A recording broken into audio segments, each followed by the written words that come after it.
Welcome to your on YouTube channel दुनिया online. सबसे पहले तो मैं आपसे रिक्वेस्ट करता हूं कि आप अगर नए हैं मेरे चैनल पे तो सब्सक्राइब कीजिए मेरे चैनल को जिसका नाम है दुनिया ऑनलाइन। बेल आइकन को प्रेस कीजिए और नए नए टॉपिक का डिस्कशन आप इस चैनल पे पा सकते हैं। तो शुरू करते हैं आज का सेशन। स्वागत है आपका फिर से मेरे यूट्यूब चैनल दुनिया ऑनलाइन में। तो बच्चों, आज मैं बहुत ही इम्पोर्टेंट टॉपिक लेकर के आपके सामने प्रस्तुत हुआ हूँ। यह टॉपिक है बीएड का। बीएड के एक बहुत ही इम्पोर्टेंट चैप्टर भाषा का स्वरूप।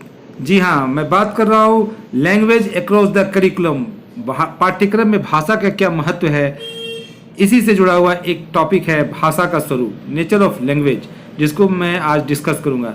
जैसा कि आप लोगों को पता ही होगा कि अभी बहुत सारे बीएड के सभी सेमेस्टरों का एग्ज़ाम चल रहा है। तो फर्स्ट सेमेस्टर का पाठ्यक्रम में भाषा नाम का एक बुक है जिसका टॉपिक है भाषा का स्वरूप। तो आइए डिस्कस करते हैं। पहला क्वेश्चन है आपके समक्ष, भाषा से क्या तात्पर्य है, भाषा की विशेषताएं या स्वरूप की विवेचना करें। तो सबसे पहले मैं आपको ये बताना चाहूँगा कि भाषा एक बहुत ही महत्वपूर्ण मीडियम है। आपको पता तो यह होगा ही कि आप किसी से भी जब आप बात करते हैं या फिर किसी के साथ अपने विचारों को शेयर करना चाहते हैं तो आपको एक भाषा की ज़रूरत पड़ती है, चाहे वो भाषा मौखिक हो, लिखित हो या फिर प्रतीकात्मक हो। प्रतीकात्मक करने का मतलब आप इशारा से भी दूसरे को आप अपने विचारों को पहुंचा सकते हैं। ठीक है, मतलब विचारों को संप्रेषण करना, अपने अभिव्यक्ति को दूसरे तक पहुंचाना ही भाषा का कार्य है। ठीक है, तो आइए इसको डिफाइन करने का प्रयत्न करें। तो देखिए, जैसा कि हमारे बुक में जो डिफिनेशन भाषा का दिया गया है, वो कहते हैं कि भाषा एक जटिल संप्रत्यय है। संप्रत्यय कहने का मतलब कॉन्सेप्ट, एक टफ वर्ड है संप्रत्यय, आप कॉन्सेप्ट समझिए। भाषा एक जटिल कॉन्सेप्ट है जिसकी अपवर्जक परिभाषा, एक्सक्लूसिव डिफिनेशन देना बहुत कठिन है। ठीक है, मतलब एग्जैक्ट डिफिनेशन देना बहुत कठिन है। फिर भी रेबर जैसे दर्शन शास्त्री, उन्होंने एक परिभाषा, समग्र परिभाषा भाषा की देने की कोशिश की है। तो उन्होंने क्या परिभाषा दिया है वो देखिए। उन्होंने बहुत सारे पक्ष रखे हैं भाषा का, कि भाषा का अर्थ क्या है। जो कुछ भी हम बोलते हैं वो भी भाषा है। एक डिफिनेशन ये हुआ। इच्छा के अधीन परंपरागत प्रतीक जिनके द्वारा हम अर्थ को सूचित करते हैं। ठीक है, परंपरागत प्रतीक कहने का अर्थ है कि सपोज जैसे हम किसी को यह बताने का प्रयास कर रहे हैं कि आप मेरे नज़दीक आइए, तो हम इशारा करके कहते हैं कि मेरे हाथ से इशारा करते हैं कि आप मेरे तरफ आइए। तो क्या हुआ, यह भी भाषा का एक प्रयोग हुआ। हम ज़्यादा करते हैं तो ज़्यादा दोनों हाथों को फैलाकर ज़्यादा इंडिकेट करते हैं। कम अगर इंडिकेट करना है तो हम उंगलियों को थोड़ा सिकुड़ते हैं, तो इससे कम का इंडिकेशन होता है। तो इस तरह से बहुत सारे परंपरागत प्रतीक है जिनका प्रयोग हम किसी अर्थ को सूचित करने के लिए करते हैं। तो यह भी भाषा का ही एक स्वरूप होता है।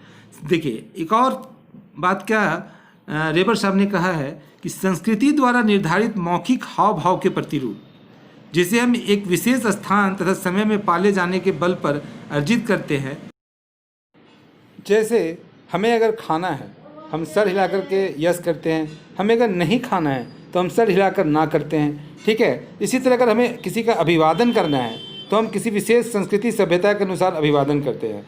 ठीक है, चाहे वो संस्कृति किसी भी संस्कृति के हो, हमारा अभिवादन का तरीका अलग होता है, लेकिन उद्देश्य सिर्फ यही होता है कि हम सामने वालों का अभिवादन स्वीकार करें या सामने वाले का अभिवादन करें। बस तरीका हमारी संस्कृति पर डिपेंड करता है। हमारी संस्कृति जहां हम पले बड़े होते हैं वह ही निर्धारित करता है कि हम किस प्रकार अपने भावों को दूसरे के समक्ष प्रस्तुत करते हैं। एक और परिभाषा रेबर साहब ने यह दी है कि भाषा के बारे में उन्होंने कहा है कि वह संचार है। भाषा एक क्या है, संचार है, जिसके माध्यम से अपने भावों, विचारों तथा अनुभवों को कूटबद्ध करते हैं। ठीक है, भाव, विचारों को, अनुभवों को कूटबद्ध करने का क्या अर्थ है? कूटबद्ध करने का अर्थ हुआ कि मीनिंगफुल बनाते हैं, अर्थपूर्ण बनाते हैं अपने भावों, विचारों, अनुभवों को, और इस तरह का अर्थपूर्ण बनाते हैं और सामने वाले तक पहुंचाते हैं। कहने का अर्थ है कि अगर कोई विचार हमारे मन में आ रहा है, कोई कल्पना अगर हम अपने मन में हम कर रहे हैं, उस कल्पना को अगर सामने वाले तक पहुंचाना है तो हमें एक माध्यम की आवश्यकता होगी। उस माध्यम को हम भाषा कहते हैं। जैसे एग्जाम्पल देके मैं आपको समझाता हूँ कि सपोज हमने ताजमहल को देखा और ताजमहल की खूबसूरती हमारे मन में बसी हुई है। अब उस खूबसूरती को हम कैसे दूसरे तक पहुंचाएंगे, दूसरे को कैसे बताएंगे कि ताजमहल कैसा है? उसको हम शब्दों में पिरोएंगे, या तो फिर मौखिक रूप से, या तो फिर लिखित रूप से, या फिर प्रतीकात्मक, मतलब किसी इशारे से हम ये बताएंगे कि वो कितना खूबसूरत है। ठीक है, तो ये सारे जो तरीके हुए, जो माध्यम हुआ सामने वाले तक अपनी विचारों को पहुंचाने का, अपने अभिव्यक्ति को पहुंचाने का, यह माध्यम ही क्या हुआ? भाषा हुआ। ठीक है, तो इस प्रकार रेबर साहब ने भाषा को डिफाइन करने का प्रयास किया है। हालांकि रेबर महोदय ने जो परिभाषा दी है भाषा की, यह एक लंबी परिभाषा है, जिससे क्या है, इसका कॉम्प्रिहेंसिवनेस, मतलब इसकी समग्रता सहज ही स्पष्ट हो जाती है। इसे निश्चयात्मक परिभाषा कहना कठिन है, क्योंकि कई समस्याओं का समाधान इस परिभाषा से संभव नहीं हो पाता है। ठीक है, मतलब एक एग्जैक्ट परिभाषा जैसा होना चाहिए कि हाँ भाषा क्या है, तो भाषा ये है। यहाँ पे रेबर साहब ने क्या किया है कि भाषा को बहुत तरह से डिफाइन किया है कि ये भी हो सकता है, प्रतीकात्मक भी हो सकता है, विचारों की अभिव्यक्ति भी हो सकती है, मतलब बहुत तरीके से भाषा को समझाया है। लेकिन किसी भी चीज़ को अगर हम डिफाइन करते हैं तो उसका बिल्कुल एक निश्चित डिफिनेशन होना चाहिए। ठीक है, जैसे यहाँ पे बहुत सारे समस्याओं का समाधान उनके परिभाषा से संभव नहीं हो पाया है। जैसे एग्जाम्पल में हम देखते हैं कि किन समस्याओं का समाधान उनके परिभाषा से नहीं हो पाता है। जैसे नवजात बालक के चिल्लाने के व्यवहार को भाषा कहा जाए या नहीं, बालक में बलबलाने का व्यवहार भाषा है या नहीं, वनमानुष आदि पशुओं में होने वाले संचार को भाषा कहे या नहीं, आदि समस्याओं का समाधान रेबर्स महोदय के परिभाषा के आलोक में, मतलब उनके भाषा में यह संभव, भाषा के डिफिनेशन में यह संभव नहीं हो पाता है। जैसे क्योंकि बालक जब चिल्लाता है तो बालक चिल्ला करके अपनी माँ को बुलाता है। ठीक है, वह यह एहसास दिलाता है कि उसको किसी तरह की समस्या है। ठीक है, तो यह भी भाषा का एक स्वरूप होता है। ठीक, इसी तरह वनमानुष या कोई भी जानवर में अगर दूसरे जानवर को किसी तरह से अपने तरफ बुलाता है, या जानवर भी अगर किसी तरह का कम्युनिकेशन अब दूसरे जानवर के साथ करता है, तो वह भी एक भाषा का ही स्वरूप हुआ। तो इस तरह की समस्या का समाधान रेबर महोदय की परिभाषा से नहीं हो पाता है। वेबस्टर महोदय ने भाषा की एक चलाऊ परिभाषा दी है। उनके अनुसार भाषा का तात्पर्य भाव या विचार को अभिव्यक्त करने या संचारित करने के मौखिक या भिन्न साधन से है। कहने का तात्पर्य यह है कि वेबस्टर महोदय ने सीधा सा यह बात कहा है भाषा के संदर्भ में कि अपने भाव या विचार को किसी के समक्ष आप व्यक्त कर दीजिए, या फिर उसको एक जगह से दूसरे जगह से कम्युनिकेट कीजिए, संचारित करिए, या तो फिर वो मौखिक तरीक़ा से किया जाए या फिर किसी और साधन से। बस अपने भाव या विचार को अभिव्यक्त करना ही भाषा है। अब आइए देखते हैं भाषा की विशेषताएं या स्वरूप। भाषा के स्वरूप के संबंध में कई विशेषताओं का उल्लेख मिलता है। जॉन सॉवेज 1973 में भाषा की निम्नलिखित विशेषताओं का उल्लेख किया है। भाषा केवल मानव में ही पाई जाती है। मौखिक भाषा, लिखित भाषा अथवा प्रतीकात्मक भाषा का उपयोग केवल मनुष्य करते हैं, पशु नहीं। जॉन सॉवेज महोदय का ऐसा मानना था कि भाषा केवल मानव में पाई जाती है, चाहे वह भाषा मौखिक हो, वोकल लैंग्वेज हो, लिखित हो, या फिर सिंबॉलिक यानी प्रतीकात्मक भाषा हो। मनुष्य सिर्फ इस भाषा का प्रयोग करते हैं, पशु नहीं करते हैं। दूसरा, भाषा एक वाणी या भाषण है जो मानवीय होता है। मनुष्य वाणी को समझ सकता है तथा वाणी के माध्यम से अपने विचार या भाव को व्यक्त कर सकता है, ऐसा मानना था जॉन सॉवेज महोदय का। जॉन सॉवेज महोदय का ऐसा मानना था कि लगभग 4 से 5 वर्ष की आयु तक बच्चों में वाणी के अर्थ को समझने तथा वाणी के माध्यम से अपने विचार या भाव को व्यक्त करने की योग्यता विकसित हो जाती है। भाषा का स्वरूप प्रतीकात्मक होता है, यह तीसरा पॉइंट है। जैसे कुत्ता शब्द वास्तव में एक प्रतीक है जिससे एक खास तरह के पशु का बोध होता है। जॉन सॉवेज महोदय का ऐसा मानना था कि चाहे हम लिखित रूप में या फिर मौखिक रूप में जिस भी स्वरूप में भाषा का प्रयोग करें, वह हमेशा प्रतीकात्मक ही होता है। जैसे उन्होंने एक एग्जाम्पल दिया, कुत्ता शब्द वास्तव में एक प्रतीक है। जैसे हम किसी जानवर को देखते हैं तो देखते हैं कि यह कुत्ता है, देखते हैं कि यह बिल्ली है, ये कैसे समझते हैं? हमारे मन में एक आकृति बन जाती है कि इस तरह का जो आकृति वाला जो पशु है उसे हम कुत्ता कहेंगे, इस तरह की आकृति वाले पशु को हम बिल्ली कहेंगे। या फिर किसी व्यक्ति को सपोज उसका एक नाम मोहन है, तो हमने अपने दिमाग में या अपने मस्तिष्क में एक छवि बना ली है कि यह लड़का मोहन है। ठीक है, अगर हम छवि नहीं बनाते हैं तो सभी पशु जो हैं एक तरह से हमें दिखाई देंगे, सभी व्यक्ति हमें एक तरह का ही दिखाई देगा। फिर हम कैसे अंतर करेंगे कि यह मोहन है या राम है या सोहन है या फिर ये कोई और है। ठीक है, कहने का तात्पर्य यह है कि भाषा का प्रयोग हम जरूर यहाँ पे कर रहे हैं अलग अलग सबको पहचानने के लिए, लेकिन सबसे पहले हम उसकी आकृति को ही अपने मन में व्यक्त करते हैं और बाद में उसको भाषा के रूप में बाहर दूसरे के सामने व्यक्त करते हैं। ठीक है, क्योंकि मोहन एक विशेष व्यक्ति का प्रतिनिधित्व करता है। अगर हम मोहन और सोहन दो व्यक्ति का एग्जाम्पल लेते हैं तो मोहन और सोहन यहाँ सिर्फ प्रतीक मात्र ही है, क्योंकि दोनों व्यक्ति है, दोनों के नाक कान आँख जो भी हैं, दोनों के सब सारे अंग होते हैं, लेकिन चेहरा दोनों का डिफरेंट होता है। तो हम यह चेहरा डिफरेंट होता है, यह हम कैसे व्यक्त करते हैं? सबसे पहले तो उसकी छवि हमारे मस्तिष्क में बनती है। ठीक है, तो यह छवि क्या है? एक प्रतीक ही है। भले ही हम उसका नाम सोहन रखते हैं और किसी का नाम मोहन रखते हैं। ठीक है, तो वास्तव में भाषा जो भी शब्द हम लोग प्रयोग में लाते हैं वो वास्तव में क्या है? प्रतीक है। ठीक है, आइए देखते हैं जॉन सवाजे महोदय का चौथा पॉइंट क्या है। भाषा की एक विशेषता यह है कि यह क्रमबद्ध होती है, गत्यात्मक होती है तथा पूर्ण होती है। भाषा में परिवर्तन होता रहता है। बच्चे नए नए शब्दों को सीखते रहते हैं। किसी शब्द के अर्थ में भी परिवर्तन घटित हो सकता है। भाषा के माध्यम से बच्चे अपने विचारों तथा अनुभूतियों को नए नए ढंग से संचालित कर सकते हैं।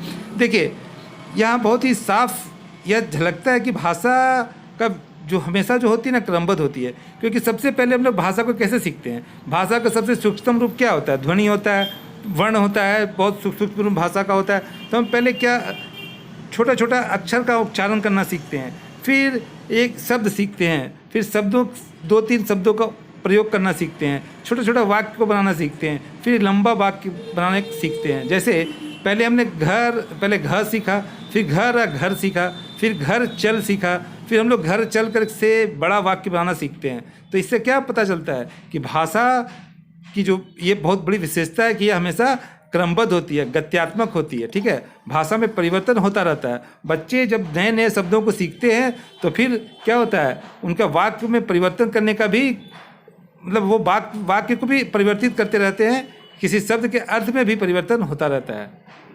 आइए देखते हैं पांचवा पॉइंट क्या है। भाषा का संबंध संस्कृति से होता है। इसे एक या सांस्कृतिक प्रपंच कहा जाता है। भिन्न भिन्न संस्कृति के लोग एक ही भाव या विचार को भिन्न भिन्न शब्दों में व्यक्त कर सकते हैं। जैसे विभिन्न धर्मों के लोग पूजा अर्चना को करते तो सभी भगवान को याद है, लेकिन अलग अलग माध्यम से अलग अलग तरीके से करते हैं। ठीक है, कोई पूजा करता है, कोई नमाज शब्द का प्रयोग करता है, तो दोनों पूजा करके भी हम भगवान को याद करते हैं और नमाज जब अदा करते हैं तो सब भी हम भगवान को याद करते हैं। ठीक है, तो संस्कृतियों में परिवर्तन होने से शब्दों के उच्चारण में अंतर हो सकता है, लेकिन भाव या विचार वही रहते हैं। ठीक है, इस प्रकार हम यह कह सकते हैं कि भाषा भावनाओं से जन्म लेती है। भाषा कभी कभी तर्क से भी जन्म लेती है। इस प्रकार हम कह सकते हैं कि भाषा विचारों का आदान प्रदान करने का एक माध्यम है। तो ये था भाषा क्या है और भाषा के संबंध में कुछ मनोवैज्ञानिकों का क्या कहना है। तो आइए अब देखते हैं लैंग्वेज अक्रॉस करिकुलम से कुछ ऑब्जेक्टिव प्रश्न जो बीएड के सभी एग्जाम्स के लिए बहुत ही महत्वपूर्ण है। साथ ही यह प्रश्न सीटेट और किसी भी स्टेट टेट के लिए बहुत ही इम्पोर्टेंट हैं। ये केवीएस एनवीएस जैसे टीचिंग पोस्ट के एग्ज़ाम्स के लिए भी बहुत ही महत्वपूर्ण है। तो आइए देखते हैं उन प्रश्नों को। ध्वनि के लिखित रूप को क्या कहते हैं? ऑप्शन हैं ऑप्शन ए वर्ण, ऑप्शन बी लिपि, ऑप्शन सी व्यंजन, ऑप्शन डी स्वर्ण। The right answer is option A वर्ण।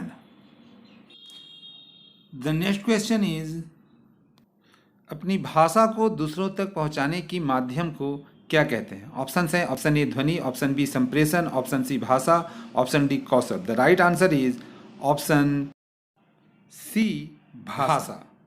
द नेक्स्ट क्वेश्चन इज अपने भाव और विचारों को जिस भाषा के माध्यम से बड़ी सहजता के साथ हम प्रकट कर सकते हैं उसे कहते हैं। ऑप्शन ए राज्य भाषा, ऑप्शन बी मातृभाषा, ऑप्शन सी राष्ट्रभाषा, ऑप्शन डी निज भाषा। The right answer is option B मातृभाषा। द नेक्स्ट क्वेश्चन इज भाषा होनी चाहिए। ऑप्शन ए अवसरानुरूप, ऑप्शन बी समय अनुकूल, ऑप्शन सी विषय अनुकूल, ऑप्शन डी ए और सी दोनों। The right answer is option D A और सी दोनों। द नेक्स्ट क्वेश्चन इज विद्वानों ने लेखन शिक्षण की कितनी प्रणालियां स्वीकार की हैं? ऑप्शन हैं option A 4, option B 2, option C 6, option D 8। The right answer is option C 6। The next question is question number 6। श्रवण कौशल में कितनी शक्तियां समाहित होती हैं? ऑप्शन हैं option A 4, option B 3, option C 2, option D 1। The right answer is option D 1। The next question is question number 7। पियाजे ने बालक के ज्ञानात्मक विकास के अध्ययन के विषय में कितने वर्षों तक अध्ययन किया? Option A 20, option number B 30, option number C 50, option number D 40। The right answer is option number C 50। The next question is question number 8। 2 वर्ष की आयु तक बालक के पास कितना शब्द भंडार होता है? Option A 300, option B 270, option C 200, option D 250। The right answer is option B 270, 270। The next question is अनुच्छेद 343 का संबंध किस भाषाई प्रावधान से है? ऑप्शन है ऑप्शन ए हिंदी भाषा के प्रचार प्रसार से, ऑप्शन बी राजभाषा और लिपि से, ऑप्शन सी प्रादेशिक भाषा संबंधी प्रावधानों से, ऑप्शन डी इनमें से कोई नहीं। The right answer is option B राजभाषा और लिपि से। The next question is question number 10। Hindi किस परिवार की भाषा है? ऑप्शंस हैं ऑप्शन ए आर्य भाषा परिवार, ऑप्शन बी द्रविड़ भाषा परिवार, ऑप्शन सी यूरोपीय भाषा परिवार, ऑप्शन डी इनमें से कोई नहीं। The right answer is option A आर्य भाषा परिवार। तो आज के लिए बस इतना ही। उम्मीद है आपको यह सेशन पसंद आया होगा, तो बने रहिए मेरे चैनल के साथ। लाइक कीजिए, शेयर कीजिए और सब्सक्राइब कीजिए दुनिया ऑनलाइन को। मैं फिर से प्रस्तुत होऊंगा आपके सामने एक नए टॉपिक को लेकर के। तो आज के लिए धन्यवाद।